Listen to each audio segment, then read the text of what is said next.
Hi everyone, this is Elizabeth from Strange Ago, and in this video we will take a look at teenage fiend and serial killer Jesse Pomeroy. Jesse Pomeroy was Boston's infamous teenage fiend and murderer. His crimes committed in the late 1800s were so shocking that they landed the teenage boy in a life sentence of solitary confinement, where he became an object of curiosity and a figure to be pitied as well as feared. Jesse Pomeroy's deadly career began at the age of 11 when he was accused of assaulting and torturing young boys. According to some accounts, he would strip the little boys, tie them up, and whip them. He was placed in reformatory school and was then released on parole a year and a half later. In 1874, 10-year-old Katie Curran disappeared while running errands for her mother. At first, her parents thought the little girl had become lost, and they went to the local police station to report her disappearance. A few short months after the child's disappearance, workmen who were excavating the cellar of a building made a terrible discovery. As the workmen removed some stone, one of the workmen struck his pick into a heap and out rolled a human skull. Further digging revealed the remains of little Katie. Upon further investigation, it was discovered that the building was formerly occupied by Mrs. Pomeroy and her son Jesse. Jesse was 14 years old at the time and was never taken to trial for this murder. Shortly after murdering Katie, Jesse found a new victim. This time it was a 4 or 5-year-old boy named Horace Mullen. Jesse took the boy out into the marshland and butchered him with a knife. In his frenzy, he nearly decapitated the child. The little boy's body was found by a clam digger the next day. After the discovery of the body of Horace Mullen, police suspected Jesse because of his previous acts of torturing little boys. They took him to the morgue and showed him the child's body. Jesse immediately confessed to the murder. Later on, Jesse Pomeroy confessed that he had killed a total of 27 children. In fact, when police began digging around his mother's former home, they found the skeletons of several other children. He was never tried for the other murders. Because of Jesse's age, the state of Massachusetts was not willing to hang a 14-year-old boy. Instead, it was decided that the best punishment for the teenager was to remove him from the outside world entirely. He was given a life sentence in solitary confinement with no interaction allowed between himself and any of the other prisoners. Jesse Pomeroy was allowed only one visitor. For nearly 40 years, his mother would come to the prison to sit and talk to Jesse through his cell bars. Mrs. Pomeroy believed that her son was innocent of the crime of murder. She told the newspapers,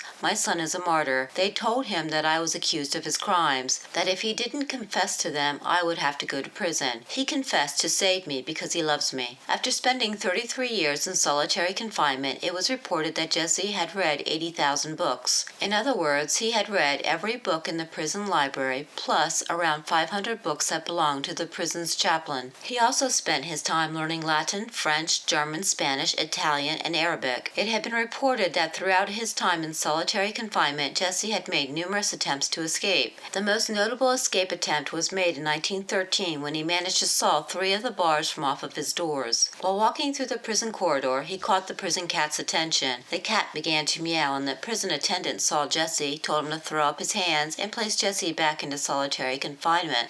Alienists could not decide what was wrong with Jesse Pomeroy. Some believed that the murders and torture of children were a youthful mistake, and a mistake that he must have outgrown in all of his years in solitude. Other alienists believed that Jesse was a dangerous predator, unable to feel true human emotions such as love and compassion. After 41 years in solitary confinement, Jesse was taken to an insane asylum. There he spent the remainder of his days allowed to interact with other inmates until his death in 1932. He was 72 years old and had died of a heart attack.